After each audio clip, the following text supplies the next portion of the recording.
Welcome to commerce crackers. मैं आपका बड़ा भाई प्रियांशु। आप पढ़ रहे हैं क्लास 11th माइक्रो इकोनॉमिक्स, जिसमें हमारा चैप्टर चल रहा था कंज्यूमर इक्विलिब्रियम। और आज इस चैप्टर की थर्ड क्लास है। इससे पहले दो क्लासेस हो चुकी हैं जिसमें हमने बहुत सारी चीजों को सीखा। पहली क्लास में हमने इस चैप्टर के बेसिक्स को पूरा किया। हमने utility, total margin, total utility, marginal utility, इन सारी चीजों को सीखा जो कि इस चैप्टर की नींव। अगर आपने फर्स्ट क्लास नहीं देखी है तो आपको इस चैप्टर में कंफ्यूजन रहेगा ही रहेगा। तो पिछली क्लासेस को देखेंगे, चाहे आप पिछली क्लासेस देखें या न देखें, डजंट मैटर। बट आपको यूटिलिटी क्या है, टोटल यूटिलिटी, मार्जिनल यूटिलिटी, इनका कॉन्सेप्ट पता होना चाहिए। ये क्या है, कैसे काम करते हैं, ये पता होना चाहिए अगर आप चैप्टर के बीच से पढ़ रहे हैं तो। ठीक है। और आज हम बात करेंगे law of diminishing marginal utility. जी, आज का हमारा पहला टॉपिक है law of marginal diminishing utility. ठीक है। तो सबसे पहले डालेंगे law of diminishing marginal utility. क्या डालेंगे? सबसे पहले डालेंगे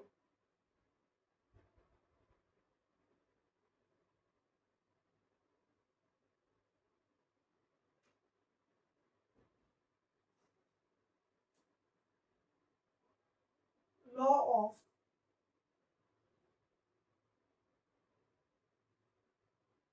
डिमिनिशिंग मार्जिनल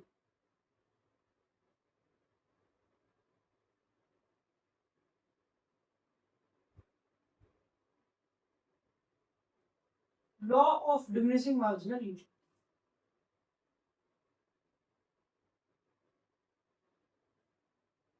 बहुत सिंपल सा कॉन्सेप्ट है। Law of diminishing marginal utility बहुत ही सिंपल सा कॉन्सेप्ट है। Law of diminishing marginal utility कहता है हमारे मन में किसी भी चीज की जो तीव्र इच्छा है, वो इच्छा कम तब होगी जब हम उस चीज का ज्यादा से ज्यादा उपभोग करेंगे।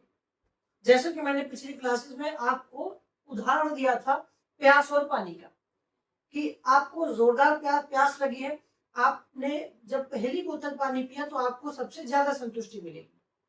आपने जब पहली बोतल पानी पिया तो आपको सबसे ज्यादा संतुष्टि मिलेगी। उसके बाद जब आपने दूसरी बोतल पानी पिया तो उस बोतल पानी से आपको थोड़ी कम संतुष्टि मिलेगी, क्योंकि पहली बोतल जब आपने पानी पिया था तो आपकी प्यास उस बोतल में कम हो चुकी थी। भाई, आपने पहली बोतल जब पानी पिया तो कुछ तो प्यास कम हुई होगी, शांत नहीं हुई, बुझी नहीं, वो अलग बात है।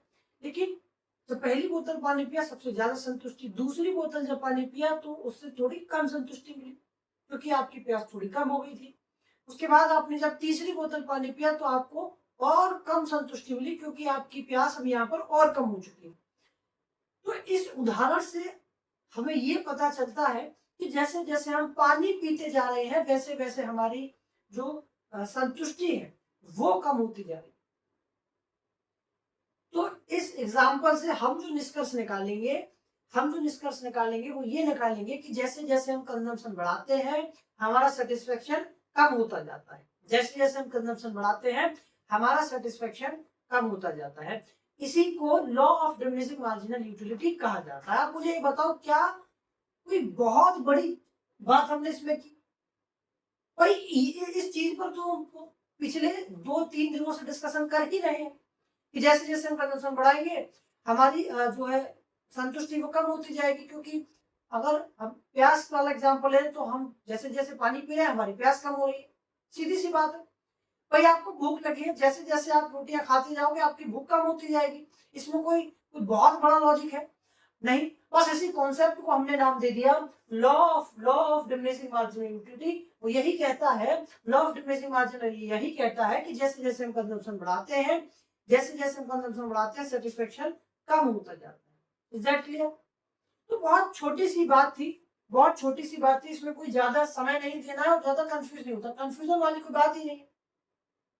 तो इसी चीज को आप थोड़ा लिख लेंगे, इसी चीज को आप थोड़ा लिखेंगे।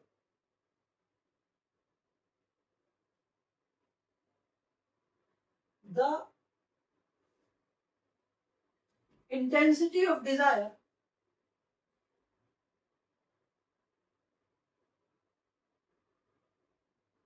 intensity of desire for a commodity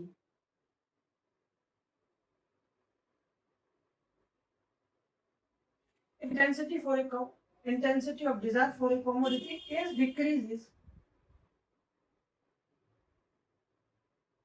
decreases as more and more consumption more and more consumption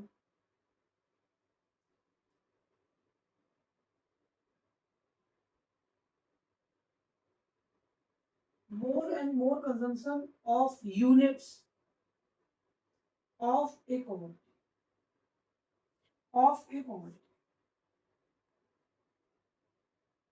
तो मैंने यही बात लिखी, दिस इज कॉल्ड, आगे लिखेंगे this is called law of, देख रहे हो नाम कितना खतरनाक दिया है, लॉ ऑफ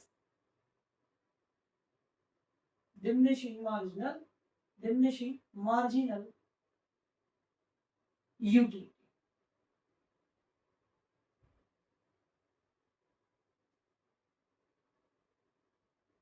ठीक है, तो यही बात मैंने लिखी, intensity of desire for a commodity is decreases as more and more consumption of units of a commodity, this is called law of diminishing marginal utility. तो जैसे जैसे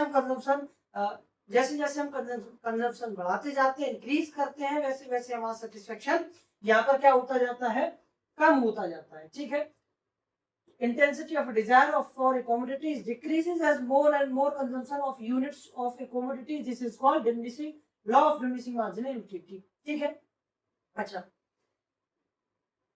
इसको, ये जो मैंने लिखा है law of diminishing marginal utility, law of diminishing marginal utility के दो नाम और हैं। Law of diminishing marginal utility को फंडामेंटल लॉ ऑफ सेटिस्फेक्शन भी कहा जाता है। क्या कहा जाता है, फंडामेंटल लॉ ऑफ सेटिस्फेक्शन क्या कहा जाता है, also called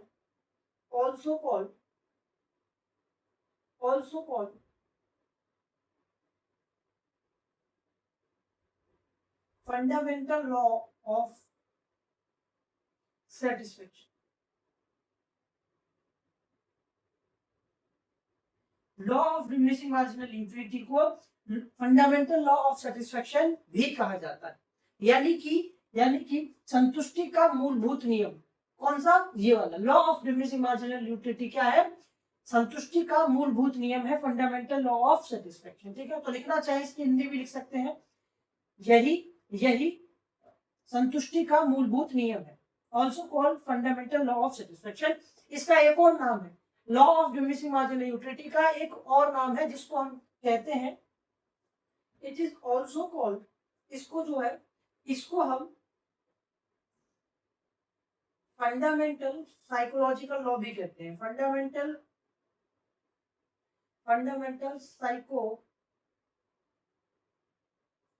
साइकोलॉजिकल लॉ भी कहते हैं। ठीक है, क्या कहते हैं, फंडामेंटल साइकोलॉजिकल लॉ भी कहते हैं, यानी कि law of diminishing marginal utility मनोविज्ञान का भी मूलभूत नियम, मनोविज्ञान का मूलभूत नियम। ठीक है, तो इसके दो नाम और हमने डिस्कस किए, law of diminishing marginal utility को फंडामेंटल ऑफ सेटिस्फेक्शन भी कहा जाता है, यानी कि संतुष्टि का मूलभूत नियम, और इसको फंडामेंटल साइकोलॉजिकल लॉ भी कहा जाता है, यानी कि मनोविज्ञान का मूलभूत नियम।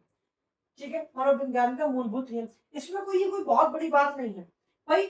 मुझे एक बात बताओ, हम जब खाना खाते हैं, ठीक है, तो हम क्या करते हैं कि हम जो हमारा रोज का एक कैपेसिटी होती है, हमको पता है कि हमारा 5 रोटी में पेट क्या हो जाता है, भर जाता है। तो जब हमारा 5 रोटी में 6 रोटी में जो पेट भर गया, तो वो बात हमें कैसे पता चली, आप कहेंगे महसूस हुई, तो महसूस हुई वो अलग बात है, लेकिन आप वो जो बात है वो आप पहले आपके दिमाग में को सोचा, वो चीज पहले आप तक दिमाग तक गई, क्योंकि पूरी बॉडी को दिमाग ही कंट्रोल कर रहा। उसके बाद आपके दिमाग में आपको सिग्नल दिया कि आपका पेट अब भर चुका है, अब आपको आवश्यकता एक भी रोटी की नहीं है। इस प्रकार से आप याद रख सकते हैं फंडामेंटल साइकोलॉजिकल लॉ। ठीक है, अब मुझे एक बात बताओ, ये अभी तक हमने नया टॉपिक पढ़ा, ठीक है, चीज नई नहीं है, कॉन्सेप्ट नया नहीं है, सिर्फ हमने नाम दे दिया इस चीज को, law of diminishing marginal utility. मुझे क्या ये बताओ, क्या जो बात law of diminishing marginal utility कहता है, क्या यही बात मार्जिनल यूटिलिटी भी बताता है? क्या सेम बात मार्जिनल यूटिलिटी भी कर रहा था? तो आप कहेंगे कि भैया कर रहा था, भाई मार्जिनल यूटिलिटी भी तो यही बताता है कि जैसे जैसे कंजम्पशन इंक्रीज होता है, मार्जिनल यूटिलिटी क्या होता है, डिक्रीज होता है। जैसे जैसे कंजम्पशन इंक्रीज होता है वैसे वैसे मार्जिनल यूटिलिटी डिक्रीज होता है। या फिर आप ये कह सकते हैं कि जैसे जैसे टोटल यूटिलिटी इंक्रीज होता है वैसे वैसे वैसे मार्जिनल यूटिलिटी कम होता जाता है।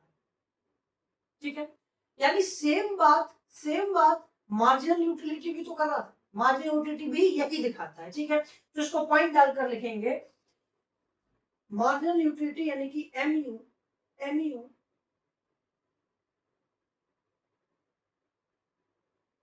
implies that, लिखेंगे mu also implies that।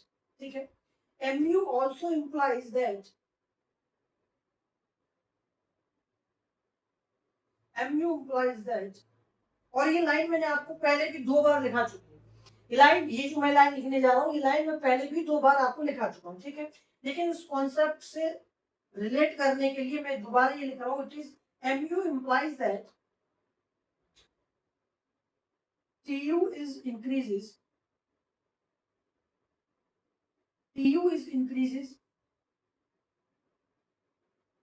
at the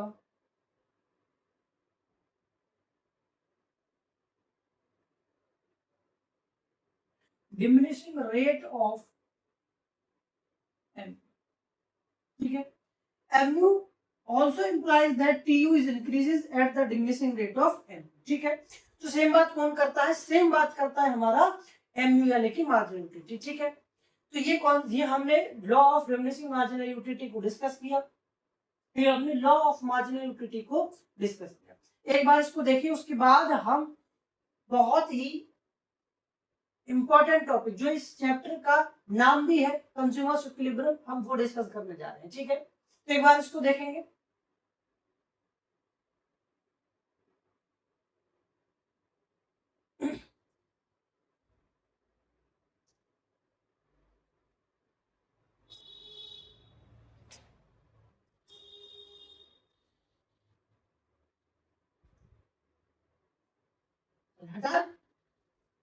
अब हम बात करेंगे कंज्यूमर्स इक्विलिब्रियम, जो कि हमारा चैप्टर का नाम भी है।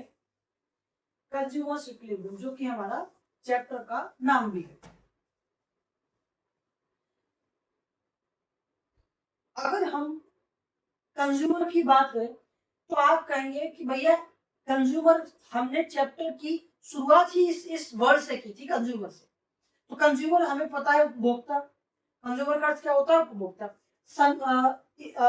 इक्विलिब्रियम की बात की जाए तो इक्विलिब्रियम को हिंदी में कहा जाता है, इसका हिंदी अर्थ होता है संतुलन। इसका हिंदी अर्थ क्या होता है, इसका हिंदी अर्थ होता है संतुलन। इसका हिंदी अर्थ क्या हो जाएगा, इसका हिंदी अर्थ हो जाएगा संतुलन। ठीक है, इसको कहते हैं उपभोक्ता, इसको कहते हैं कंज्यूमर को कहते हैं उपभोक्ता, और इक्विलिब्रियम का अर्थ होता है संतुलन, यानी कि उपभोक्ता संतुलन। तो लेकिन कंज्यूम इक्विलिब्रियम का अर्थ होता है संतुलन। तो यहाँ पर किस प्रकार के संतुलन की बात की गई, किस प्रकार का संतुलन, तो मेरी बात को बहुत ध्यान से सुनेंगे, बहुत ही इंपॉर्टेंट टॉपिक है।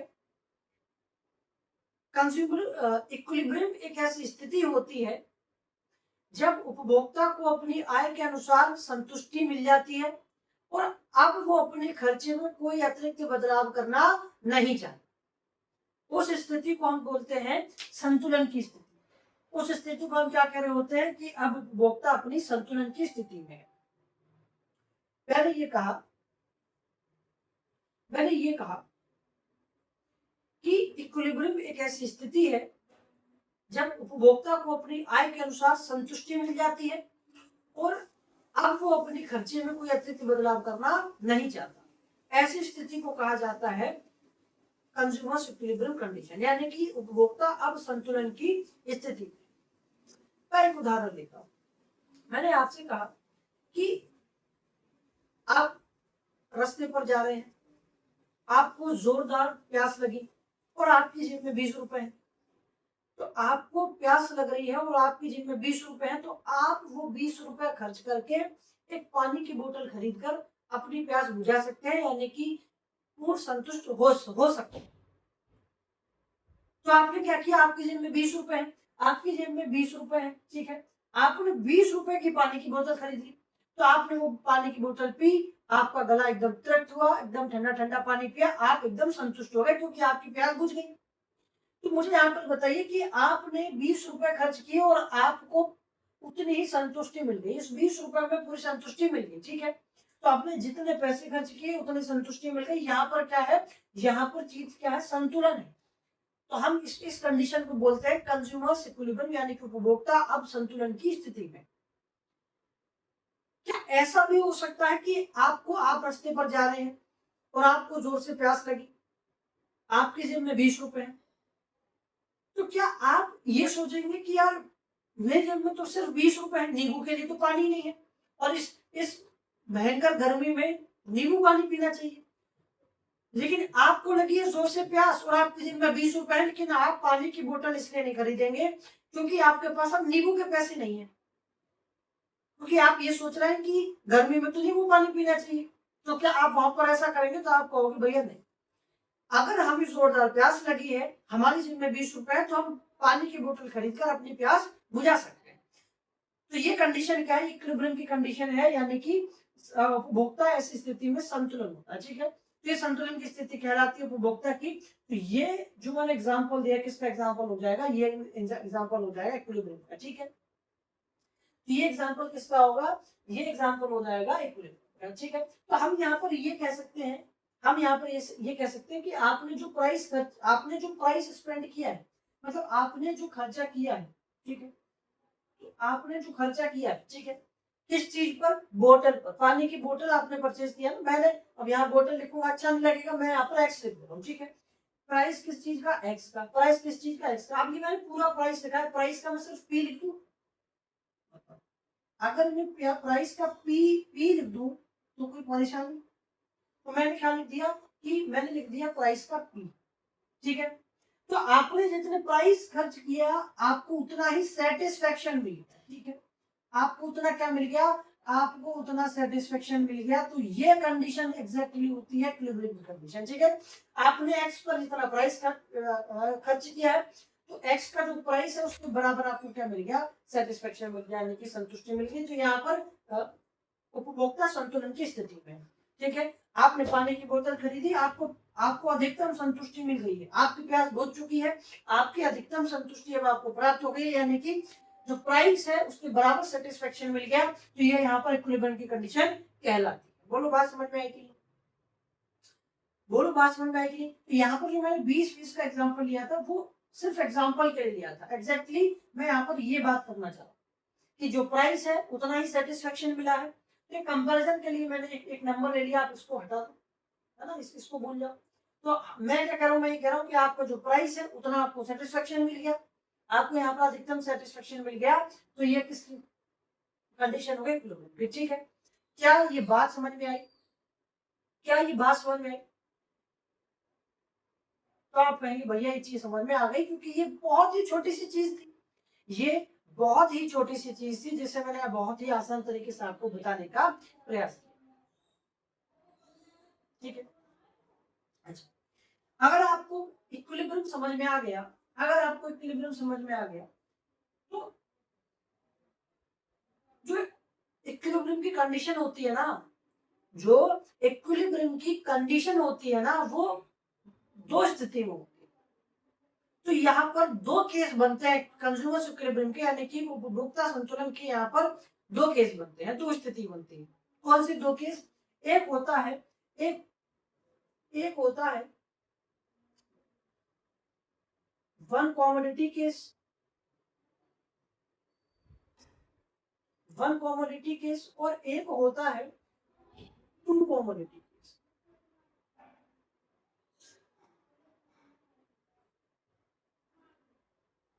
एक होता है वन कॉमोडिटी केस और एक होता है टू कॉमोडिटी केस। तो यहाँ पर इक्विलिब्रियम के दो केस बनते हैं, वन कॉमोडिटी केस और टू कॉमोडिटी केस। अभी हम इन दोनों को बहुत डिटेल में डिस्कस करेंगे, लेकिन उससे पहले आप सिर्फ ये समझो कि वन कॉमोडिटी केस और टू कॉमोडिटी केस, इसका मतलब क्या है। तो इसका बहुत यहाँ पर छोटा सा अर्थ है, बहुत ही सिंपल सी बात है कि जब जैसे अभी मैंने एग्जांपल दिया, अभी आपने क्या किया, आपको प्यास लगी, आपने एक पानी की बोतल खरीदी, पानी पिया, एकदम आप अधिकतम संतुष्ट हो।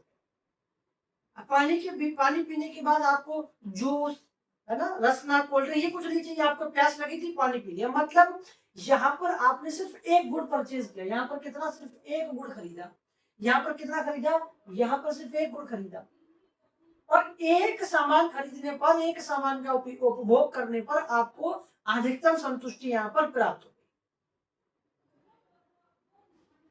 सिर्फ एक एक आपको गुड़ खरीदने पर अधिकतम संतुष्टि प्राप्त हो गई, तो इसको हम कहते हैं one commodity case.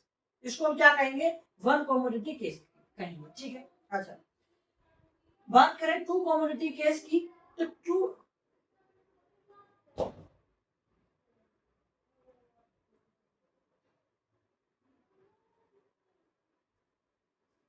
Commodity case की बात करते हैं, तो जैसे कि मान लो आप एक चिप्स का पैकेट खरीदे, ठीक है, आपने चिप्स का पैकेट खरीदा, तो आमतौर पर क्या होता है कि जब हम चिप्स का पैकेट खरीदते हैं, तो हम चिप्स खाएंगे, उससे तो संतुष्टि मिलेगी obviously.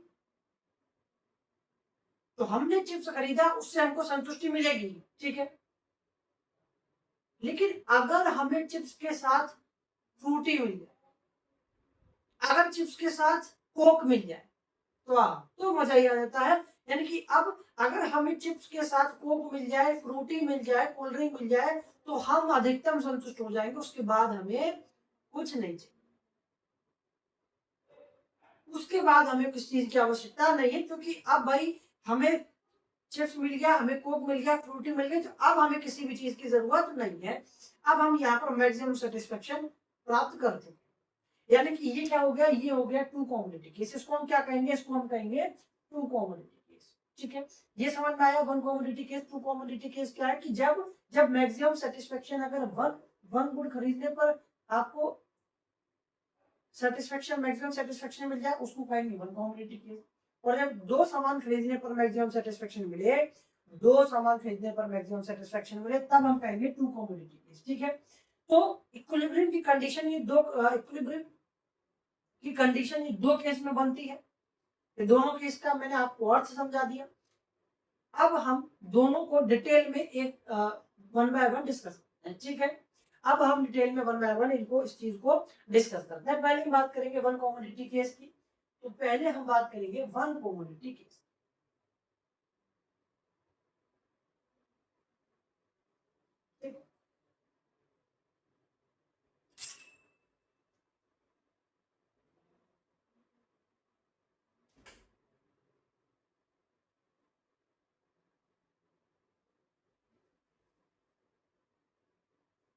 One commodity case of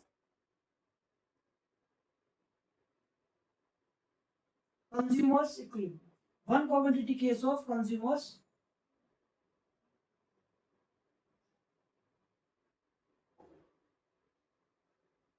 equilibrium। ठीक है, तो हम कंज्यूमर्स इक्विलिब्रियम की वन कॉमोडिटी केस देखें।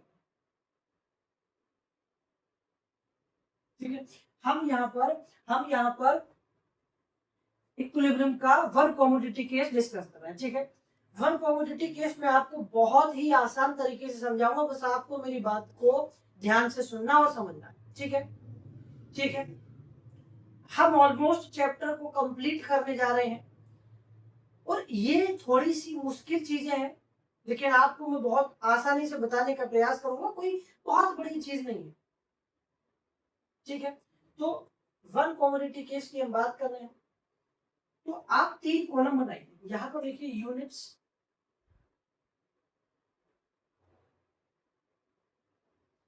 यहाँ पर लिखिए आप प्राइस किस चीज का, ठीक है, किस चीज का, चिप्स का। तो हम यहाँ पर चिप्स नहीं लिख रहे, हम यहाँ पर एक्स लिख लेते हैं। ठीक है, किस चीज का, एक्स का प्राइस, किस चीज का प्राइस, एक्स का प्राइस। ठीक है, एक्स का प्राइस। उसके बाद हम यहाँ पर लेंगे एम यू। ठीक है, हम यहाँ पर लेंगे एम, और ये एम यू किस में होगा, ये एम यू यूटेल्स में होगा, एम यू किस में होगा, यूटेल्स में।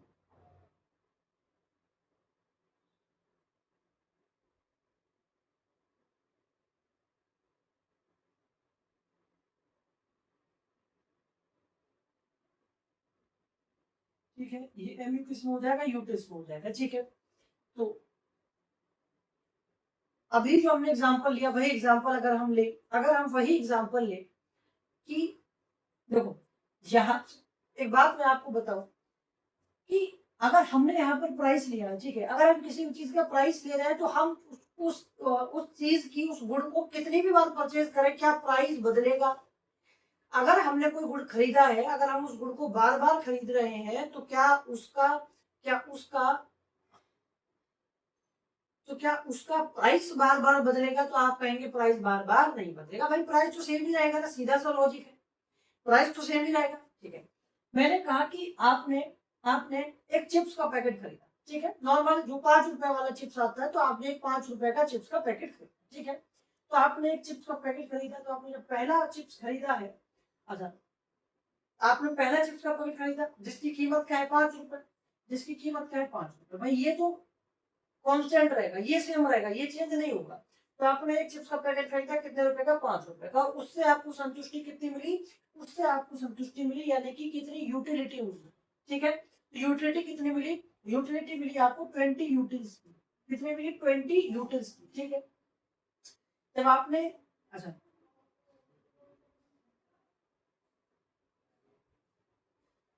तो एक चिप्स का पैकेट खरीदा कितने रुपए का, 5 रुपए। संतुष्टि कितनी मिली, 20 यूटिल्स की। ठीक है, फिर मैंने कहा कि आपने दूसरा चिप्स का पैकेट जब खरीदा, आपने एक चिप्स का पैकेट और खरीद लिया, कितने रुपए का, 5 रुपए का। ठीक है, आपने एक चिप्स का पैकेट और खरीद लिया, कितने का, 5 रुपए का। उससे जो यूटिलिटी मिली अब कम ही मिलेगी, क्योंकि जब आपने पहला चिप्स खाया तो उससे कोई ना कोई संतुष्टि मिली होगी, तो आपकी थोड़ी सी भूख कम हो गई। ठीक है, तो आपकी थोड़ी सी उस चीज की जो चाहत है, चिप्स की जो चाहत है वो कम हो गई। ठीक है, यानी कि चिप्स की जो तीव्र इच्छा थी खाने की वो कम हो गई। जब आपने पहला पैकेट खाया तो चिप्स खाने की जो तीव्र इच्छा है वो थोड़ी सी कम हो गई। अब जब दूसरा पैकेट चिप्स का खाओगे तो आपको थोड़ी सी कम संतुष्टि मिलेगी। तो मैंने यहाँ पर कह दिया, अब जो आपको संतुष्टि मिली है ना, अब जो आपको संतुष्टि मिली है ना, वो हो गई, मान लो वो हो गई 15 यूटिल्स की। वो कितनी हो गई, 15 यूटिल्स की। इसके बाद आपने एक और चिप्स का पैकेट खरीद लिया, कितने रुपए का, 5 रुपए का। अब आपको संतुष्टि मिली है कितने की, अब आपको संतुष्टि मिली 10 की। ठीक है, अब आपको संतुष्टि मिली है 10 यूटिल्स की, 10 यूटिल्स की आपको यूटिलिटी मिली। फिर मैंने कहा कि आपने चौथा पैकेट और खरीद लिया, कितने रुपए का, 5 रुपए का। ठीक है, तो जब आपने चौथा पैकेट खरीदा 5 रुपए का, तो आपको इस बार जो संतुष्टि मिली है ना, इस बार संतुष्टि मिली है 5 यूटिल्स की। इस बार कितने की मिली, 5 यूटिल्स की आपको यूटिलिटी मिली है, यानी कि संतुष्टि मिली। ठीक है, तो पहला पैकेट जब खरीदा तो 20 का मजा आया।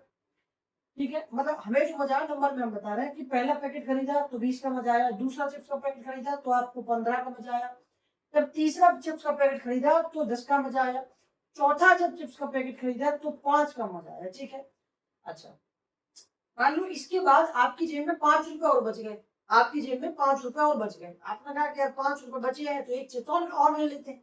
अब आपकी जेब में सिर्फ 5 रुपए बचे हैं, आपने कहा कि एक चिप्स का पैकेट और लिया जाए, तो आपने जो एक और खरीद लिया, आपने एक और खरीद लिया। जब आपने पांचवा पैकेट खरीदा है ना, जब आपने पांचवा पैकेट खरीदा है, कितने रुपए का, 5 रुपए का, चिप्स का प्राइस तो सेम है, तो आपने 5 रुपए का एक और पैकेट खरीद लिया, यानी कि पांचवा पैकेट खरीद लिया। अब आपकी जो यूटिलिटी हो गई है वो 4 हो गई। कितनी हो गई है, 4 यूटिल्स की यूटिलिटी अब आपकी हो चुकी है। ठीक है, अच्छा, अब आप यहाँ पर एक बात नोटिस करेंगे, अब आपको यहाँ पर एक बात नोटिस करना है कि यहाँ पर वन कमोडिटी केस में कंज्यूमर इक्विलिब्रियम की कंडीशन कहाँ बनेगी। वन कमोडिटी केस में कंज्यूमर इक्विलिब्रियम की कंडीशन कहाँ बन रही है। ठीक है, तो यहाँ पर उपभोक्ता संतुलन कहाँ पर है, संतुलन कहाँ पर है, ये आपको देखना है। तो आप देखेंगे कि जब पहला चिप्स का पैकेट खरीदा गया था, ठीक है, पहला चिप्स का पैकेट खरीदा गया कितने का, 5 रुपए का। ठीक है, जिसकी कीमत कितनी थी, 5 रुपए, तो संतुष्टि कितनी मिली, 20 की। यानी कि जितना पैसा खर्च किया जा रहा है, जितना पैसा खर्च किया जा रहा है उससे ज्यादा संतुष्टि मिल रही है, तो व्यक्ति दूसरा पैकेट भी खरीदेगा, और जितना पैसा खर्च किया उससे ज्यादा संतुष्टि मिली, तो व्यक्ति क्या करेगा, दूसरी बार उस चीज को खरीदेगा, दूसरी बार उस चीज को खरीदेगा। आप यहाँ मेहताब भी खरीदेंगे, तो पैसा खर्च कर रहे हैं, उससे ज्यादा मजा आ रहा है, तो हम क्या करेंगे और पैसा खर्च करेंगे, क्योंकि हमको चीज वहां पर सस्ती नजर आ रही है। क्या हमको चीज वहां पर क्या नजर आ रही है? सस्ती। तो हम वहां पर क्या करेंगे? और चीज खरीदेंगे। तो हमने क्या किया, पहला चिप्स का पैकेट खाया तो 20 मजा आया, यानी कि 20 यूटिल्स की यूटिलिटी मिली। अच्छा, फिर हमने जब दूसरा पैकेट लिया, जब हमने दूसरा पैकेट लिया, जब दूसरा पैकेट खरीदा, तब हमको 15 यूटिल्स की यूटिलिटी मिली, बहुत बढ़िया। उसके बाद हमने तीसरा पैकेट खरीदा, कितने रुपए का? 5 रुपए का।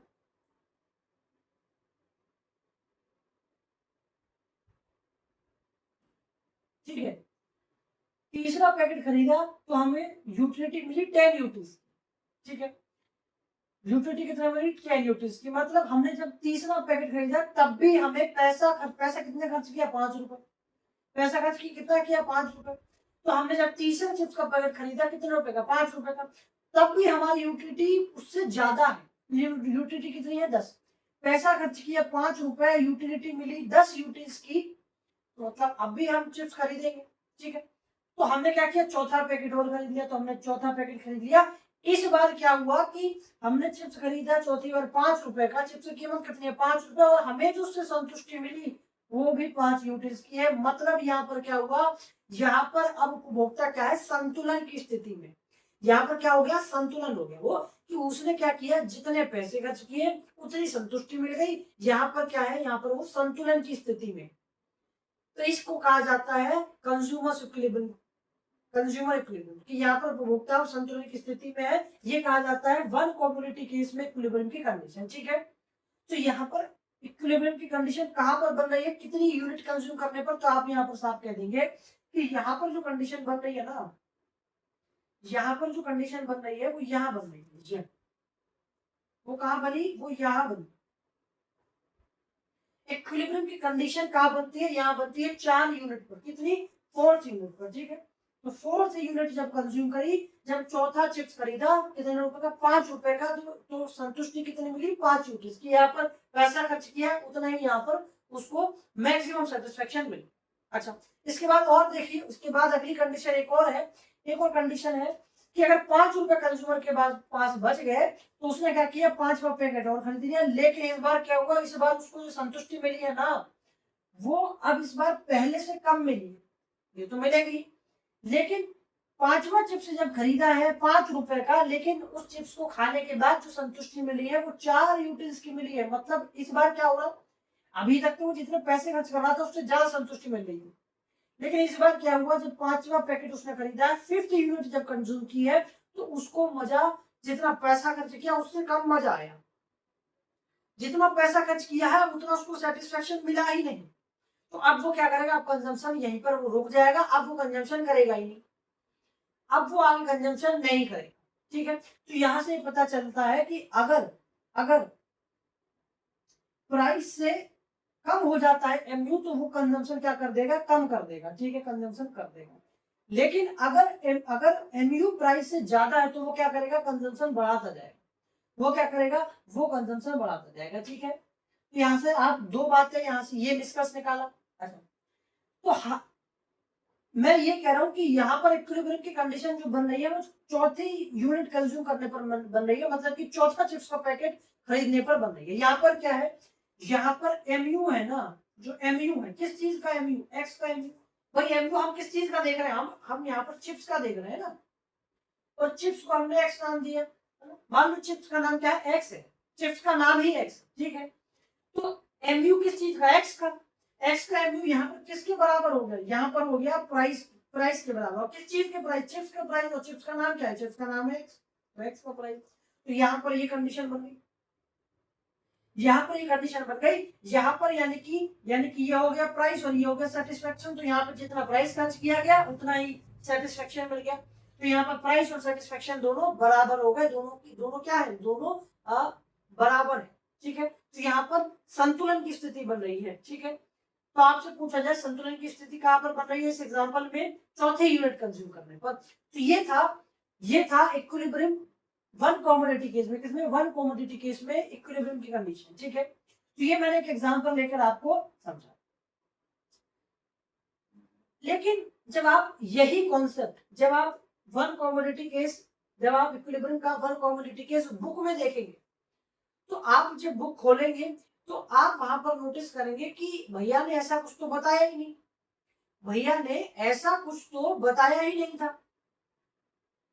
तो मैंने आपको वन कॉमोडिटी केस में इक्विलिब्रियम का जो इक्विलिब्रियम की जो कंडीशन है वो मैंने आपको बहुत ही आसान तरीके से समझाया, उस तरीके से बताया जिस तरीके से आपको कॉन्सेप्ट एक बारी में समझ में आ जाए, और एक बार में आपको समझ में भी आया होगा। लेकिन बुक की अगर बात की जाए तो बुक में जो चीजें दी गई हैं वो एक तरीके से दी हुई है। बुक में जो दी हुई है वो बुक तो आपके हिसाब से नहीं छपी हुई कि आपको जिस हिसाब से समझ में आता है आप उस हिसाब से बुक छापी जाए, तो उस हिसाब से तो बुक नहीं छापी गई। बुक एक तरीके से बनाई गई है, उसमें चीजें सही ढंग से दी हुई है। लेकिन मैं ये कहूंगा कि ये जो हमने पढ़ा है ना, इक्विलिब्रियम का वन कमोडिटी केस जो हमने इस तरीके से पढ़ा है ना, ये गलत तरीका है। ये कैसा तरीका है? ये एकदम गलत तरीका है। आप कहोगे भैया फिर बताया क्यों गलत तरीका है? तो ये मैंने इसलिए आपको बताया, मैं आपको जो बुक में सही तरीका दिया हुआ है, जो इस कॉन्सेप्ट का वन कमोडिटी केस का जो सही तरीका है अभी वो भी बताऊंगा।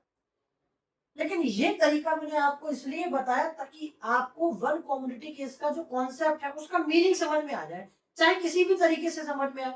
तरीका तो मैं बाद में ठीक कर दूंगा, अभी तरीका ठीक कर दूंगा, लेकिन उसका आपको जो सेंस है, उसका जो मीनिंग है, उसका जो सही कॉन्सेप्ट है, आपको यहां से वो समझ में आ गया। अगर मैं डायरेक्ट वो बुक वाला बताने लगता, इसका सही जो कॉन्सेप्ट है वो बताने लगता, तो आप कहते भैया ये कहां से नई चीज आ गई, ये अब तक तो ये पढ़ी नहीं है, तो ये अब तक नई, ये अचानक नई चीज कहां से आ गई। तो ये मैंने आप कॉन्सेप्ट समझ पाए, इसका मीनिंग आप समझ पाए, उसका सेंस आप समझ पाए, इसलिए मैंने आपको पहले ये तरीका बताया। लेकिन ये बिल्कुल गलत तरीका है। ये कैसा तरीका है? ये गलत तरीका है। अच्छा, इस एग्जाम्पल से जो आपने निष्कर्ष निकाला, इस एग्जाम्पल से जो आप सीखे वो ये है।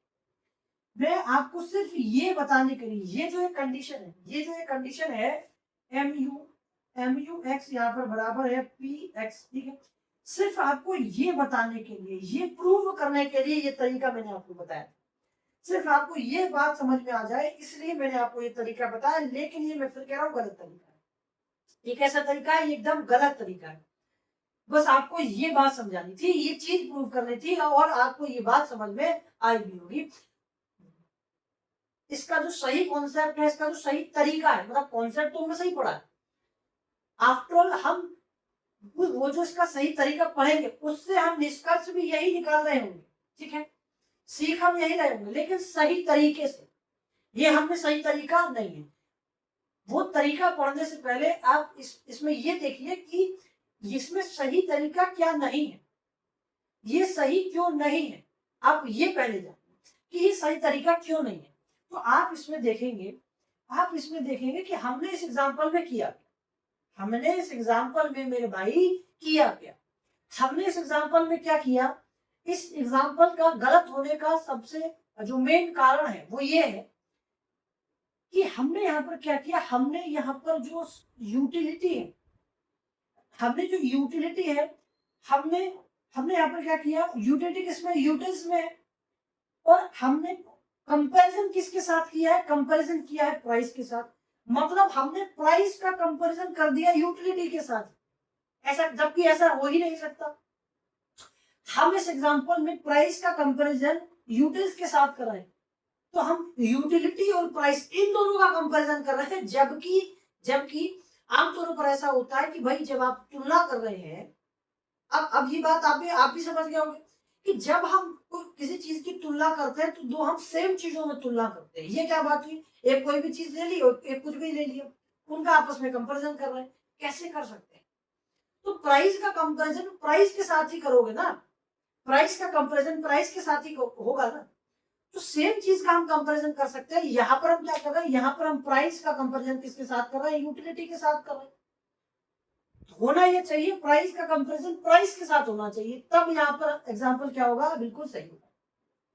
लेकिन हमने जो कॉन्सेप्ट से जो मीनिंग समझा, जो सेंस समझा, वो सही है, वो ठीक है एकदम, लेकिन हमने यहाँ पर कंपैरिजन गलत कर दिया। हमने यहाँ पर कंपैरिजन गलत कर दिया, प्राइस का कंपैरिजन यूटिलिटी के साथ कर दिया, लेकिन उनका कंपैरिजन नहीं हो सकता। भाई सेम चीज में कंपैरिजन होगा ना, अब हम वन कॉमोडिटी केस जो है सही तरीके से पढ़ेंगे, और यही रहे होंगे पढ़े, उसके बाद हम समझेंगे यही, लेकिन तरीका हम यहाँ पर डिस्कस करेंगे जो बुक में भी दिया हुआ है। बुक में तो सही तरीका दिया होगा, अगर हम इसके सही तरीके की बात करें तो एक बार आप इसको देख लो, इसका स्क्रीनशॉट ले लो, ठीक है। ये समझने में बहुत इजी है, आपको इजी समझ में आएगा कि हमने जितना पैसा खर्च किया उतना हमको मजा आ गया, मतलब सेटिस्फेक्शन मिल गया। यहाँ पर MUX PX के बराबर इक्वल है, ठीक है, और यही कंडीशन कहलाती है इक्विलिब्रियम की कंडीशन, ठीक है। वन कॉमोडिटी केस में यही इक्विलिब्रियम की कंडीशन कहलाती है, लेकिन ये तरीका हमने गलत सीख लिया, ये तरीका हमने गलत डिस्कस किया है। प्राइस का कंपैरिजन प्राइस के साथ किया जाएगा, ना कि यूटिलिटी के साथ, ठीक है, ना कि यूटिलिटी के साथ, ठीक है। तो इसको मैं मिटा रहा हूं, इसको मैंने मिटाया, इसको मैंने ठीक है, इसको मैंने मिटाया। तो जब आप बुक खोलेंगे, जब आप बुक खोलकर देखेंगे तो आपको वहां पर एक नाम दिखाई देगा, एक नया टॉपिक दिखाई देगा, जिसका नाम है मार्जिनल यूटिलिटी ऑफ मनी। जिसका नाम क्या है? मार्जिनल यूटिलिटी ऑफ मनी, ठीक है। मार्जिनल यूटिलिटी ऑफ मनी क्या नाम है?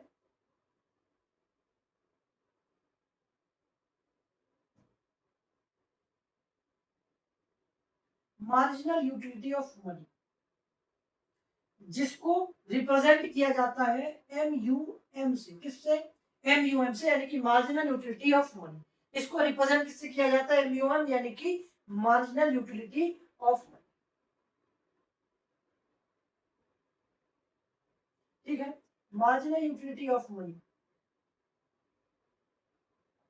मार्जिनल यूटिलिटी ऑफ मनी, ये मार्जिनल यूटिलिटी ऑफ मनी है क्या? ये मार्जिनल यूटिलिटी ऑफ मनी है क्या? तो यही वो तरीका है, यही वो सही तरीका है कि हम यहाँ पर क्या करेंगे, हम यहाँ पर प्राइस का कंपैरिजन प्राइस से ही करें, ठीक है। तो मार्जिनल यूटिलिटी ऑफ मनी का मतलब है कि 1 रुपया खर्च करने पर, 1 रुपया खर्च करने पर कितनी संतुष्टि मिल रही है। तो 1 रुपया खर्च करने पर मिलने वाली संतुष्टि को ही, 1 रुपया मिलने वाली संतुष्टि को ही मार्जिनल यूटिलिटी ऑफ मनी कहा जाता है। फिर से सुनिए, मैंने कहा 1 रुपया खर्च करने पर जो संतुष्टि प्राप्त होती है उसी को मार्जिनल यूटिलिटी ऑफ मनी कहा जाता है। एक बार फिर से सुनिए, मैंने कहा कि 1 रुपया खर्च करने पर जो संतुष्टि प्राप्त होती है उसी को मार्जिनल यूटिलिटी ऑफ मनी कहा जाता है, जिसे हम किसमें दिखाते हैं? MUM से उसको डिनोट करते हैं, उसको रिप्रेजेंट करते हैं। बात समझ में आई?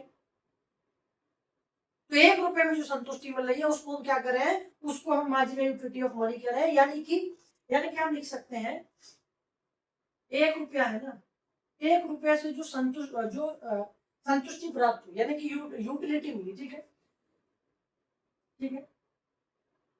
तो 1 रुपये से जो यूटिलिटी मिली, 1 रुपये से यूटिलिटी मिली, वो क्या हो गई? 1 रुपये में जो यूटिलिटी मिली वो किसके बराबर हो जाएगी? वो किसके बराबर हो जाएगी? 1 रुपये से जो यूटिलिटी मिली वो बराबर हो जाएगी MUM की। वो किसके बराबर हो जाएगी? MUM की। वो किसके बराबर हो जाएगी? MUM के, ठीक है। तो 1 रुपये में जो यूटिलिटी मिली वो बराबर हो जाएगी MUM के। तो हम यहाँ पर क्या कर रहे हैं? हम यहाँ पर अल्टीमेटली ये मतलब हो जाएगा कि 1 रुपये में 1 रुपये से कितनी यूटिलिटी मिल रही है, 1 रुपया खर्च करने पर कितनी MUM मिल रही है। और ये MUM क्या है? हमने सिर्फ ये किया कि इस यूटिलिटी को MUM में चेंज कर दिया, यानी कि मनी में चेंज कर दिया, ठीक है। मनी में हम चेंज कर दे रहे हैं। तो हम यहाँ पर यूटिलिटी, हमने पिछला जो एग्जाम्पल देखा उसमें हम डायरेक्ट प्राइस को, यानी कि डायरेक्ट मनी को यूटिलिटी से कंपेयर कर रहे थे, डायरेक्ट मनी को यूटिलिटी से कंपेयर कर रहे थे। लेकिन अब हम यहाँ क्या करेंगे? वो गलती हम यहाँ पर नहीं करेंगे। सही तरीका ये कहता है कि जो यूटिलिटी है ना उसको क्या कर दो? मनी में बदल दो। उसके बाद हम प्राइस का कंपैरिजन इस मनी से करेंगे, यानी कि MUM से करेंगे। किससे करेंगे? MUM से करेंगे। तो हम प्राइस का कंपैरिजन प्राइस के साथ करेंगे। हम यहाँ पर यूटिलिटी को ही प्राइस में बदल दे रहे हैं, जिसको हम लिखेंगे क्या? MUM लिखेंगे। तो हम यहाँ पर यूटिलिटी को किस में बदलेंगे? किस में कन्वर्ट करेंगे? MUM में कन्वर्ट करेंगे। और MUM क्या है? MUM price. तो हम यूटिलिटी को प्राइस में बदल रहे हैं, लेकिन लिखेंगे क्या? MUM, यानी कि marginal utility of money. Is that clear? ये बात क्या आपको समझ में आई? क्या ये बात आपको समझ में आई कि मैं आपसे क्या कहना चाह रहा हूँ? मैं आपसे सब ये कहना चाह रहा हूँ कि पिछले उदाहरण में हमने प्राइस का कंपैरिजन डायरेक्ट यूटिलिटी से कर दिया। लेकिन अब सही तरीका ये है कि प्राइस का कंपैरिजन हम प्राइस से ही करेंगे। तो प्राइस से करने के लिए हमने क्या किया, यूटिलिटी को प्राइस में कन्वर्ट कर दिया, यूटिलिटी को मनी में कन्वर्ट कर दिया, यूटिलिटी को क्या किया, मनी में कन्वर्ट कर दिया। तो हम लिख क्या रहे हैं, लिख हम MUM रहे हैं, यानी इसका मतलब यही है कि हमने यूटिलिटी को मनी में कन्वर्ट कर दिया। ठीक है, इसीलिए मार्जिनल यूटिलिटी ऑफ मनी यानी कि MUM को मेजरिंग रॉड भी कहा जाता है। क्या कहा जाता है, ऑल्सो कॉल्ड, ठीक है, also called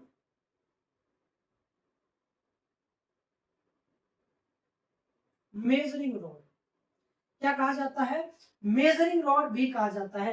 marginal utility of money को मेजरिंग रॉड भी कहा जाता है। ठीक है, और मेजरिंग रॉड क्यों कहा जाता है, क्योंकि हम संतुष्टि को रुपए में बदल दे रहे हैं। संतुष्टि को किस में बदल दे रहे हैं, रुपए में बदल दे रहे हैं, उसके बाद हम कंपेरिजन करेंगे। इसीलिए मार्जिनल यूटिलिटी ऑफ मनी को मेजरिंग रॉड कहा जाता है, क्योंकि हम संतुष्टि को रुपए में बदल दे रहे हैं। ठीक है, संतुष्टि को रुपए में बदल दे रहे हैं, इसलिए हम इसको मेजरिंग रॉड भी कहते हैं। ये आपका सही तरीका है, ये वन कमोडिटी केस का सही तरीका है। अब हम सही तरीके के हिसाब से एग्जाम्पल एक देख लेते हैं। ठीक है, तो इस तरीके से हम एक एग्जाम्पल देख लेते हैं। आपको एक बात का ध्यान रखना है कि हम जो तरीका पढ़ रहे हैं, जो सही तरीका पढ़ रहे हैं, एक्चुअल में हम वही चीज पढ़ेंगे। एक्चुअल में मीनिंग वही होगा कि हम यहाँ पर क्या करेंगे, MUX बराबर होगा किसके, PX के, तभी इक्विलिब्रियम की कंडीशन बनेगी। ये इक्विलिब्रियम की क्या है, कंडीशन है। लेकिन हम सही तरीके से आप एग्जाम्पल को डिस्कस करेंगे। ठीक है, तो जल्दी से एग्जाम्पल समझ लेते हैं। सही तरीके का हम एग्जाम्पल समझ लेते हैं, ये मैं सब बता रहा हूँ।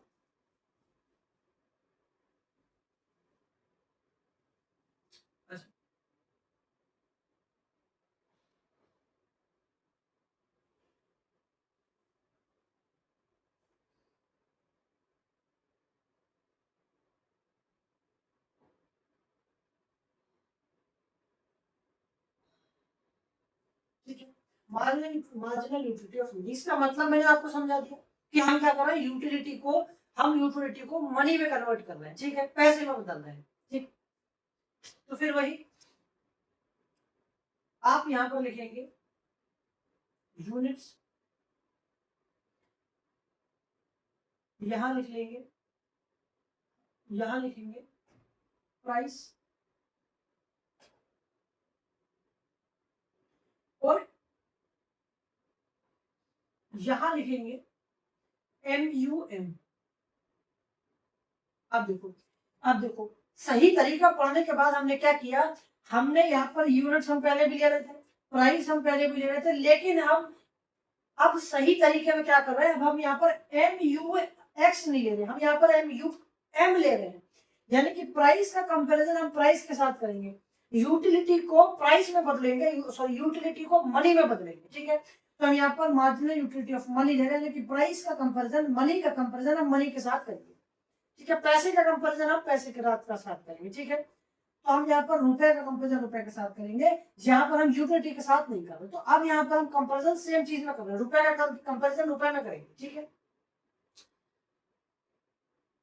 इतनी सी बात समझ में आती है। अच्छा, अब आपके मन में एक सवाल होगा कि भैया ये जो यूटिलिटी है उसको रुपए में बदलेंगे कैसे, ये तो आपने बताया नहीं।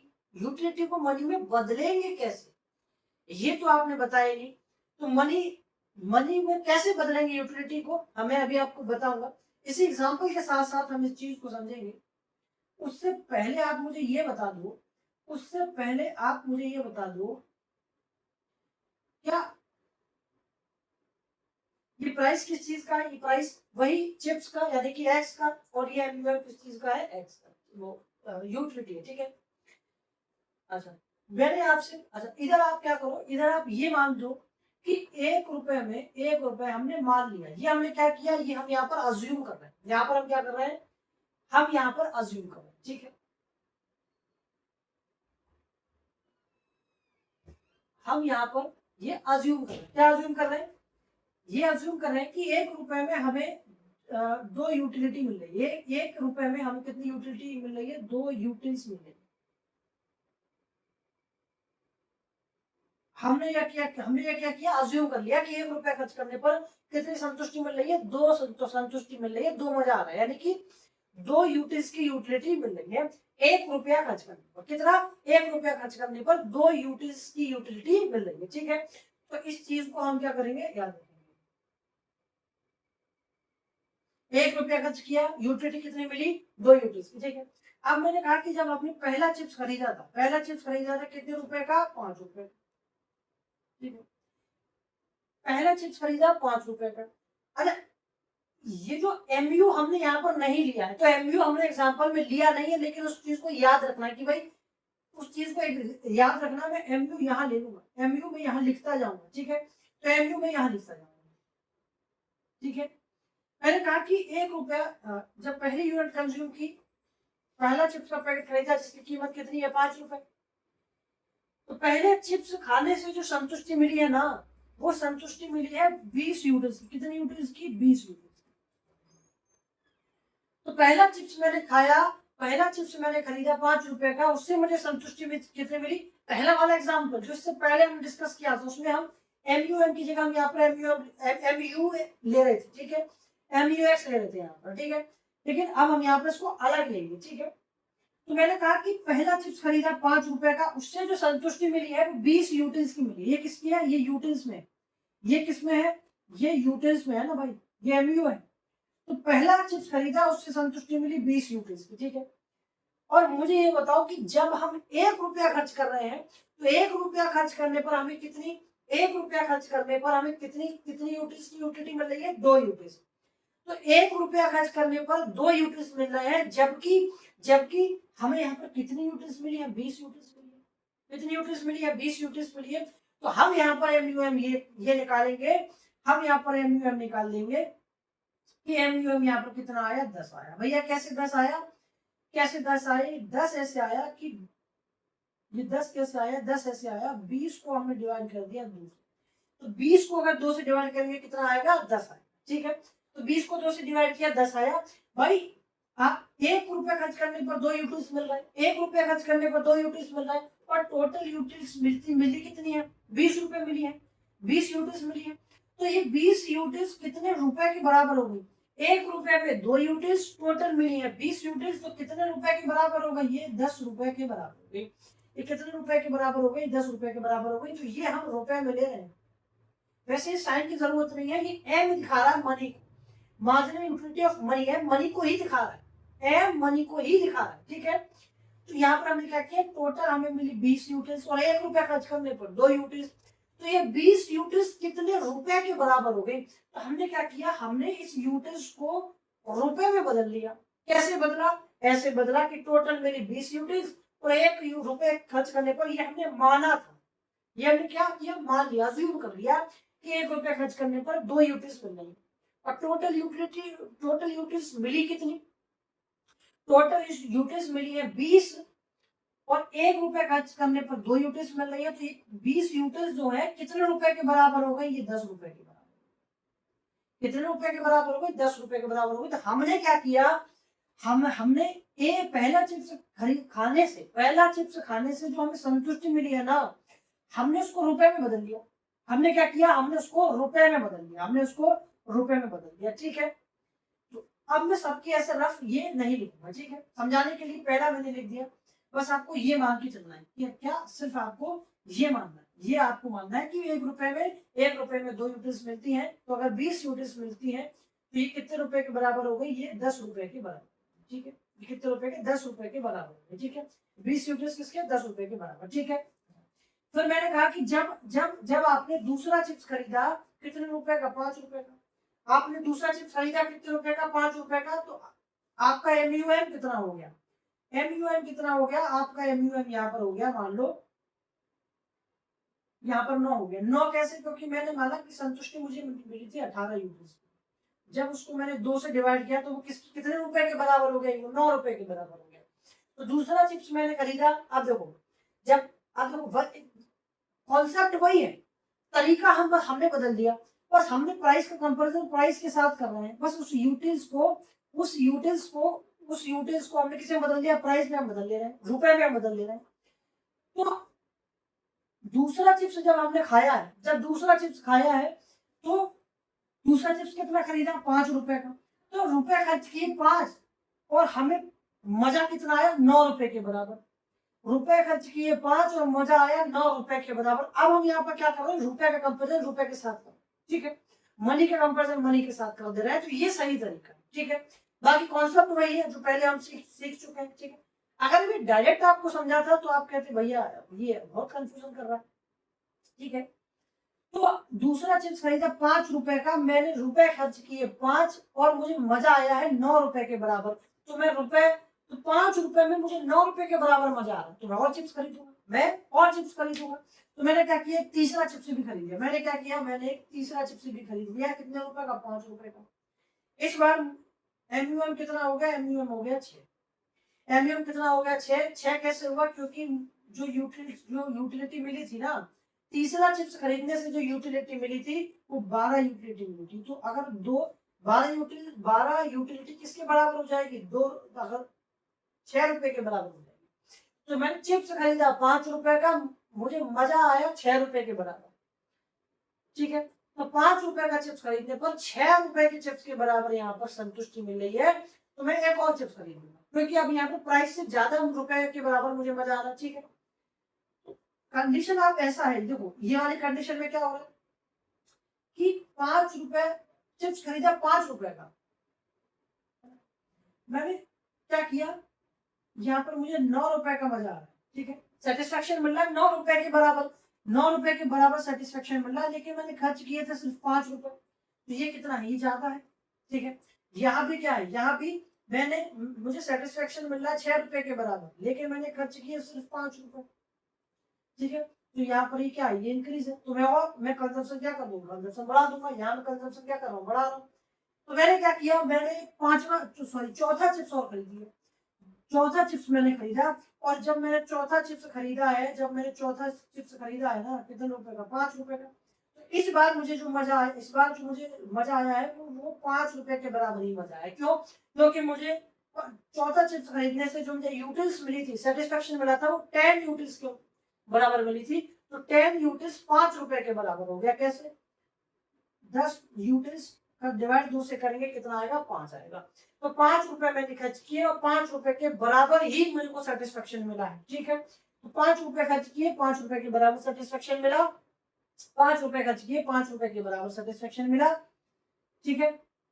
5 रुपए के बराबर सेटिस्फेक्शन मिला है। तो अब यहाँ पर क्या है, अब यहाँ पर इक्विलिब्रियम की कंडीशन है।